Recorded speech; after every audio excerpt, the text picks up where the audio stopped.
Thank you, Chair. Good evening, everyone. I'm going to talk about the Red Meat Development Programme that HCC has been delivering and what is going to happen towards the end of the programme and the legacy of that programme as we move forward up to April 2023 and the end of it.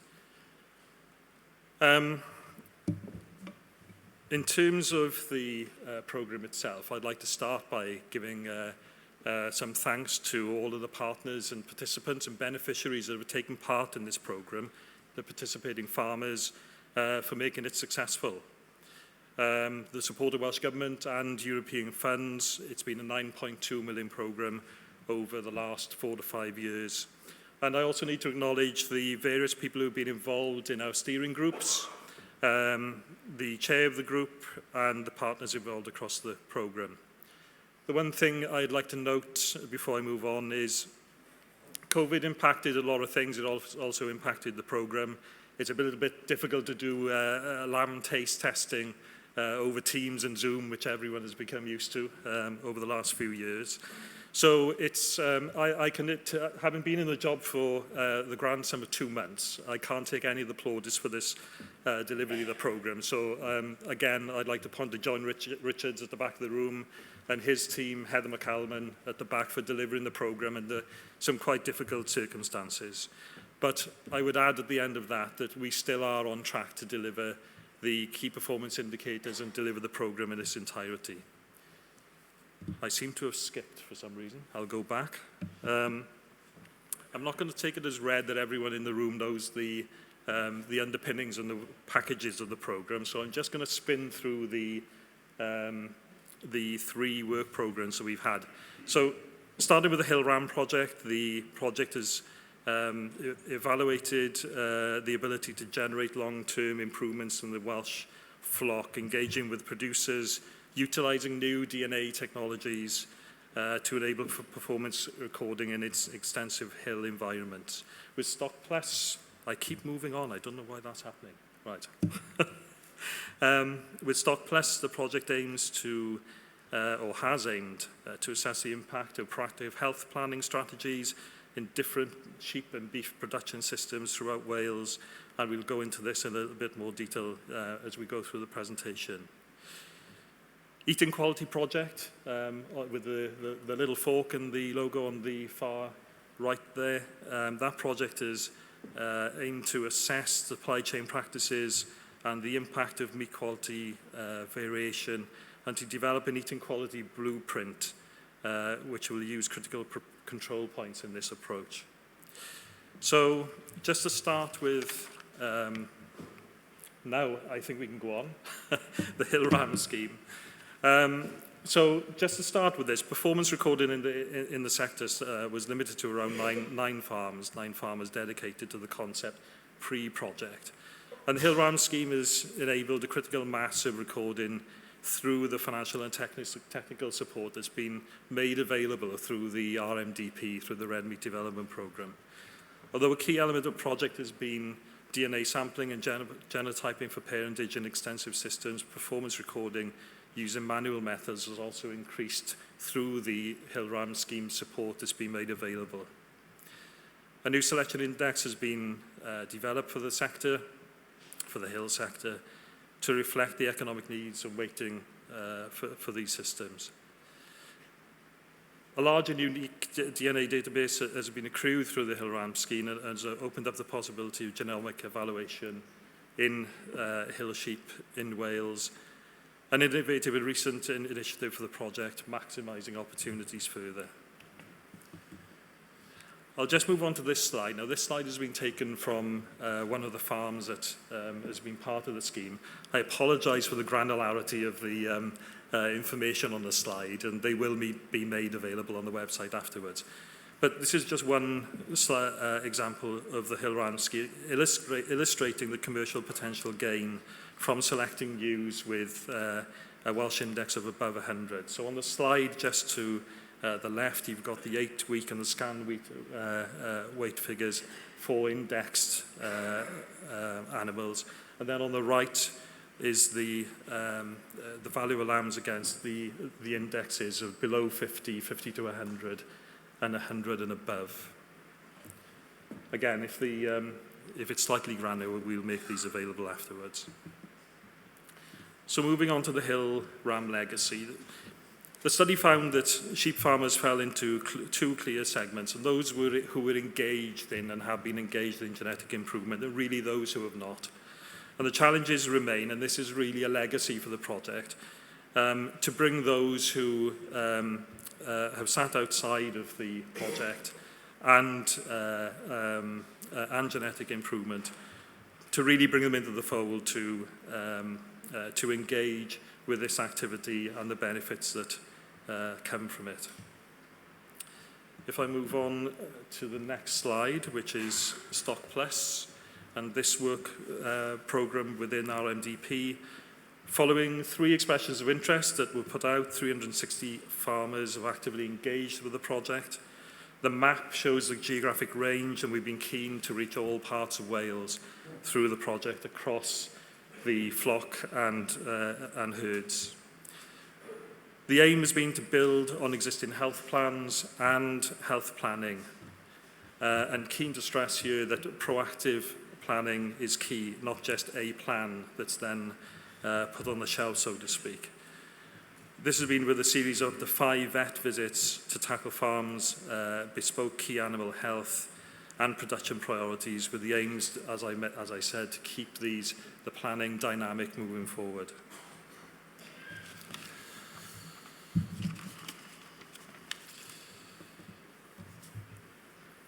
So in terms of evidence of progress, the bottom corner there is illegible, I'm afraid, but I'll try and explain some of that.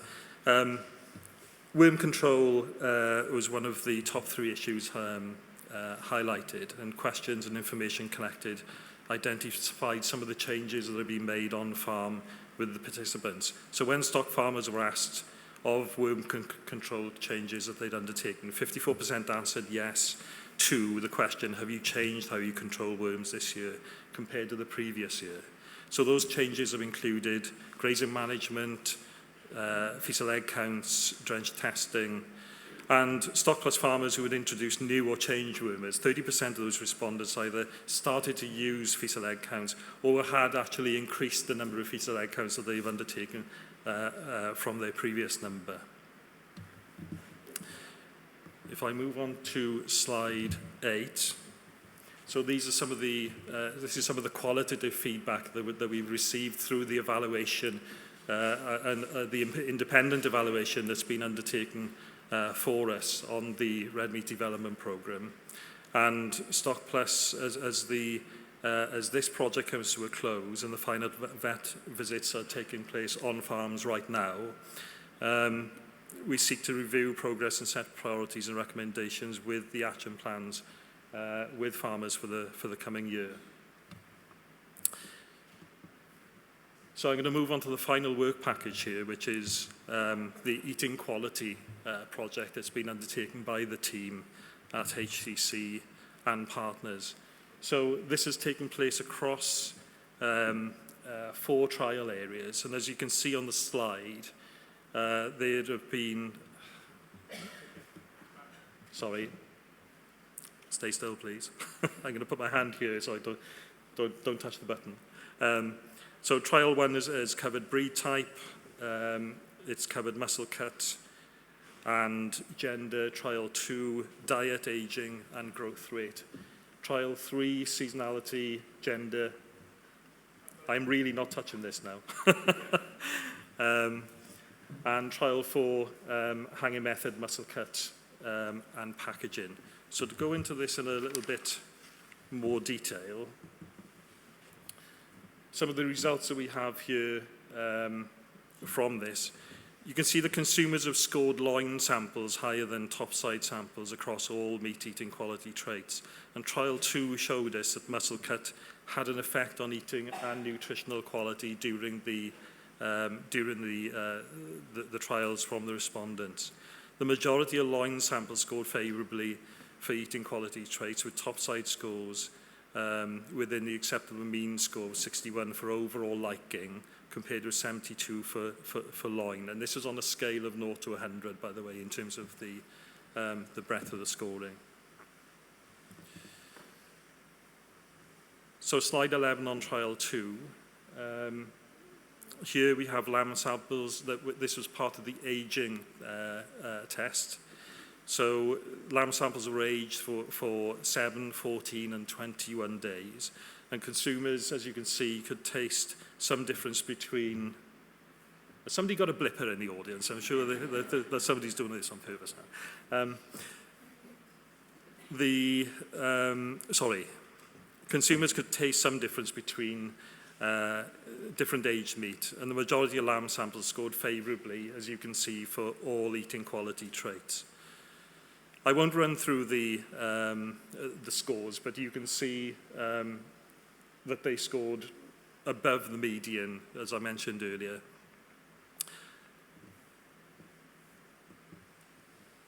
For the last 2 trials, so trial 3 and trial 4, trial 3 is investigating seasonality and lamb gender.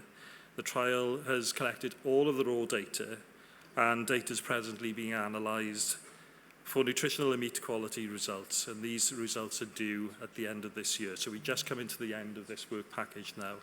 And trial 4 is very much underway as we speak at the moment, with an event taking place in Malvern next week. And this is exploring factors with hanging method, muscle cut and packaging.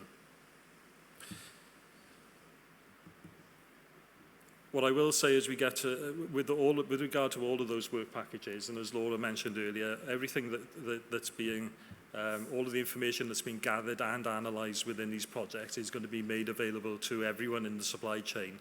And I'll mention this as we get to the end of this presentation in terms of the legacy of the project and what we should and need to do with the information. So the future of the red meat development programme, we are in that phase of final analysis. We are washing up on this trial 4 at the moment with the red meat project, and the Stock Plus work is taking place as we speak. The final project evaluation with a view to closing the project will be at the end of March 2023 or possibly into early April. And it's really important that we use these results to best effect, and we disseminate these results widely so that they're understood and analysed and reanalysed and integrated into the practices across the supply chain. We've seen these logos a lot today, and what I'd like to say in terms of supply chain delivery and how we will now operate within HCC is that everything we do in supply chain delivery, from farm to point of sale, which is our remit in the team, will be integrated into the marketing and sustainability structures of the brands. And the brands have served us well. The brands will be 20 years old next year. And while the specification for both Welsh lamb and Welsh beef has served us well, as we found in the 10-year review that we did back in 2013, that showed the increase in value of Welsh lamb at that time.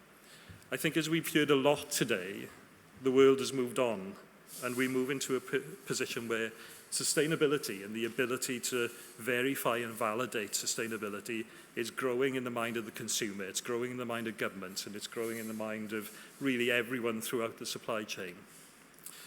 So just to conclude, in terms of the supply chain delivery function in HCC, what we need to ensure is that we've had European funding for the last, I've worked in the European funding sphere for, I think, 25 years now. And that's come to an end. And we've discussed the levy today, and we've discussed other funding mechanisms, and we need to think more creatively, we need to be more fleet of foot, we need to be more open with regard to how we fund these projects going forward that we've been used to for the last 25 years.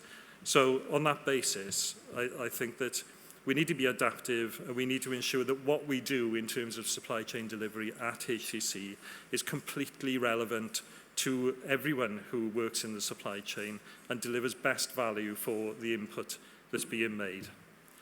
Thank you very much indeed.